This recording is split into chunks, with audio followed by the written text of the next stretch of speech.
yung pinagdaanan natin hindi biro, maraming ups and downs.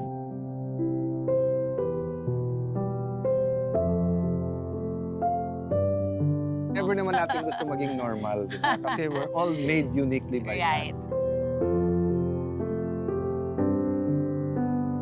Kung babalikan ko, lahat ng mga experiences natin, lahat ng yan, ina-appreciate ko talaga.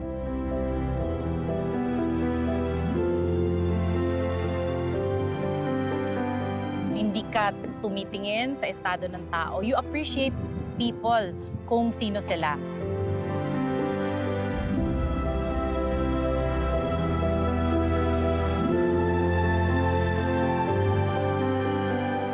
Ang bilis nung pangyayari, but look at us now.